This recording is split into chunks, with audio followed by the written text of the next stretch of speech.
Hi everyone, welcome back to LaLa Land. I am so glad that you are here today to join us for a very special interview. Today I am joined by the brilliant Carol Wilding. Carol is the President and CEO of the Chartered Professional Accountants of Ontario. She has had various leadership roles in the past, like the President and CEO of Plan Canada for 13 years, and many other positions in philanthropy, healthcare, and civic policy. Thank you so much for joining us today. Thanks, Layla. It's going to be fun. I'm looking forward to it. Aside from Carol having so many leadership roles, she is also such an amazing human being inside and out, and I'm so glad that we're able to hear some of her words of wisdom today. Okay. I want to start off with the theme of perfectionism. Across your many roles that you've had, I'm aware that for a lot of women, it can be really easy to limit yourself and really just fall into this cycle of perfectionism. Mm-hmm. I want to know from you, did you ever feel like you were in that cycle? Very much so. And it's an important topic to talk about, more so for women than men, right? Because I do think the perfectionism piece, I think it starts pretty early in my teen years and maybe even younger, that I just had this notion of everything that I would do, I had to do it perfectly. And if I didn't do it perfectly, then I wouldn't be accepted, or people wouldn't think more highly of me, or I wouldn't belong. So I think it starts at a young age. I don't think our parents do it in a knowing way potentially, but I do think in particular women and young girls are raised to be perfect. And by perfect, what I mean is we're raised kind of not to take risks, whereas boys are raised to take the risk and to kind of push the limits, where women and girls are raised to say, kind of stay in the boundaries, be safe, be secure, stay in a place of comfort where you belong and you're accepted, and to be something which may not be who you really are as a person. And I don't think it's done necessarily, again, out of a bad intent. I just think it's the way that society's been and the way girls have been raised and boys have been raised, and then we take that in when we're young women, whether that's into school and limiting how we work, or whether that's into our workplace as we start our careers. And hopefully eventually along the way we learn the difference between perfection and how it limits us versus just what which I learned from one of my mentors, was pursuing excellence, not pursuing perfection. And how would you say, looking back now, after many years of experience, what are some things that you look back on and you're like, that was a moment where I was shut down, or someone was trying to put me into a little box? What are some of those small moments, and maybe what are some things that you would recommend to mentors, mothers, teachers, that you would say, these are things that you should really be encouraging your daughters to do, rather than constantly thinking about perfectionism? There's a lot of examples. If I think maybe in some of my younger years, 1 to 6 kids,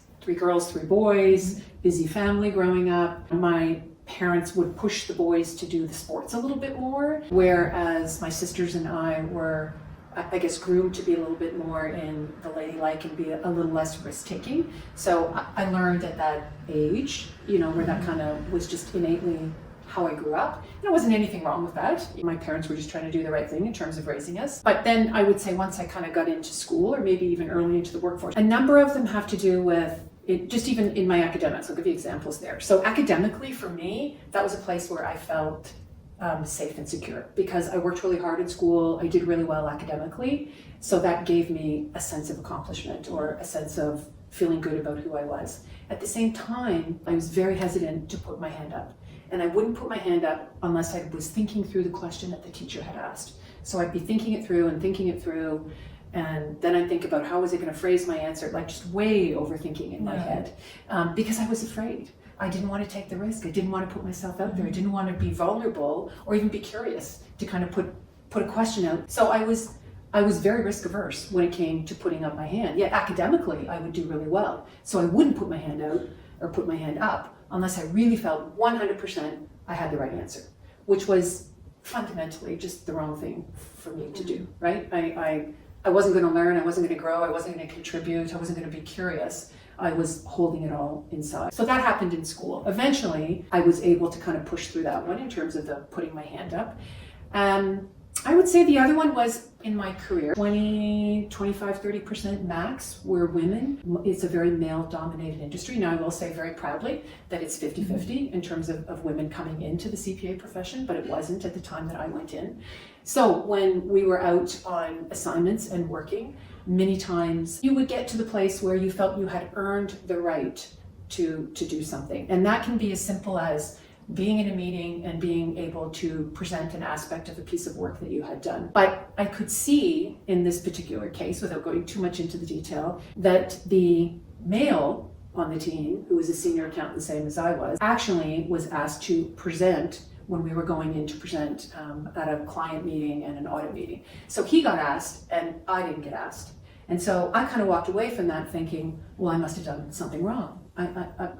I must not have thought it through right. My work wasn't good enough. Why wasn't I asked? And then as I spent more time thinking about it, and I realized it wasn't about work that I had done wrong. I realized it was more about because I was the woman in the room and he was the man, he was going to be given that opportunity before I was. It was as simple as that. So those moments start to accumulate, whether they're in your personal life or in your professional life, where you start to say, okay, I'm going to have to take a risk here because I earned the right to be at the table, whether that's in a conversation, in a presentation, in a piece of work, and I was going to have to actively choose that and be somewhat vulnerable that I might get shut down. That's a hard thing to do. So I noticed a lot of really key and important things that you just said.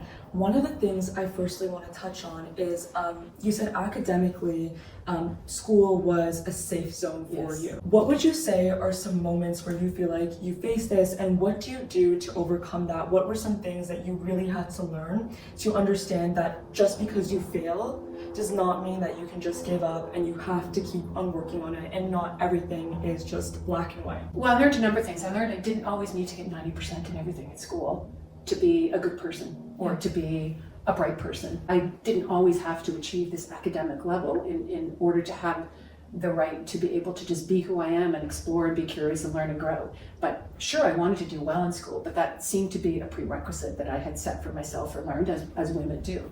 So I started to kind of shed that one. I think the other thing was I needed to get comfortable that I wasn't going to get it right all the time. And so if I put my hand up, and I started to do that, and I would make contributions, whether they were in a roundtable conversation, whether it was asking questions, whether it was at work, that I just needed to know if I did that it was okay that if I did something wrong, and I would be fine. I would take away from it what I'd learned. If somebody would say something to me, and I did have instances of that, then I learned that it was more on them. It was their insecurity with themselves. It was their bullying. It was their need to take me down versus my comfort with being uncomfortable. And I will say, even in my career, I have had examples of very, well-known, high-profile leaders in the business community that would bully me as a woman, that I know they wouldn't do that to a man. And now I'm very, very comfortable to stand back at that. I can give you examples of that.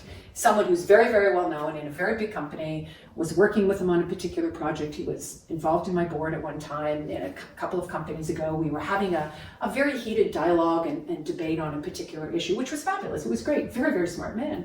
But he said to me, look, Carol, you're being very emotional here. And I was just, my jaw dropped. I thought, did you really say that to me? Yeah. So I looked at him and I said to him, I said, whoa, let's just stop here. I said, when you're ready to have the conversation, we'll have the conversation. But I said, if you were having this conversation with a man, you wouldn't call him emotional. So we left the conversation. We left it for, I'm going to say maybe it was a couple of days. We came back to the conversation. We finished it off. But he acknowledged it, which was terrific. He acknowledged that wasn't the right thing for him to do. That wasn't my intensity over the conversation, was coming from a place, whether it was of curiosity, putting my point of view out there, whatever it was. It wasn't anything to do with the fact that I was an emotional woman. So that was a great moment for me. That was a breakthrough moment for me, that I could do it. I could be very respectful about it. I honored who I was as a person. I wasn't trying to take somebody else down, but that was the right thing for me to do, but it was also a little bit vulnerable putting myself out there. I didn't know what I was going to receive on the other end from this person, because again, I was taught growing up, you were to be obedient, you were not to take that risk, you were not to be vulnerable, you were just to do the right thing and sort of fit in. Well, no, I had a point of view. I wanted to have a conversation, and we needed to respect each other and where we were coming from. It had nothing to do with me being a woman. It had everything to do with the conversation that we were talking about. I think that's incredibly inspiring that you were able to hold your ground and you were confident and you spoke up for yourself. I think that's something that even I'm still trying to understand and still trying to work on. And I think that hearing that story is going to be really inspiring for so many listeners. I also want to touch on when he called you emotional. People label being emotional like a bad thing, and I think that it is important to have logic and think clearly, but I also think that women having this attribute of being able to connect and be emotional and passionate is something that I think a lot of men don't have and struggle to connect with.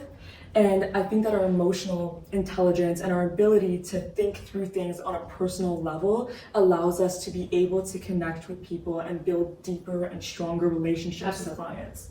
Do you see that in your work? Absolutely, because I think women they're more empathetic. They, I think, see in a holistic way. And as much as we're taught to kind of grow up in this perfectionist world of what it means to be a woman, at the same time, I think we do deeply tap into the ability to connect and to be empathetic. And that steads us well as women leaders, because we're not afraid to have difficult conversations. We're not afraid to be vulnerable with people at times. Once we kind of nurture that part of ourselves and that skill set of ourselves and we put that out there, it actually makes us really great leaders. Now, I've seen big changes in the last number of years that many men will tap in and lean to that part of themselves, because look, being human is it's messy. We're all imperfect beings. I really like how you kind of just mentioned using our so-called like disadvantages, like being emotional, as advantages for women in workplace, in our communities, in our lives. I want to touch on, you said it kind of relates to your personal life as well, as so many women give back to their communities and as they grow and understand these certain concepts. So I want to ask you, what are some ways that you've made impact in your community and in your life and in your business? Well, first I'll say that I think I learned also that part of giving back through my parents. As I said, I'm one of 6 kids.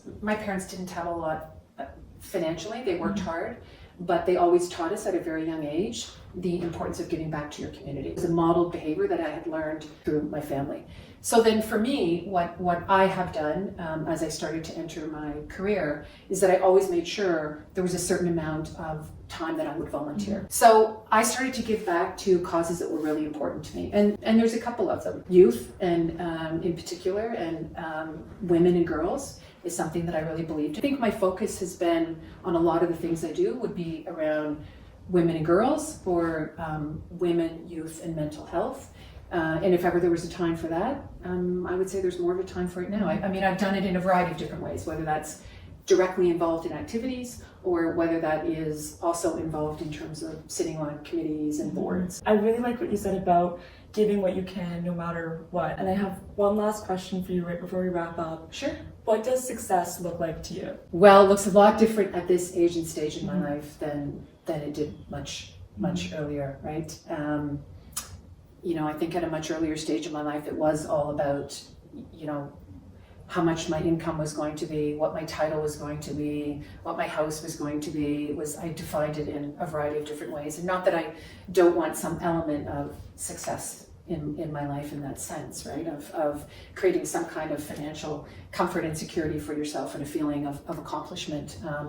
But for me, success looks like being comfortable in my own skin, knowing who I am, knowing what my boundaries are in terms of what I want to be as a person and who I want to give back to and the things that I really care about. So success to me is my family.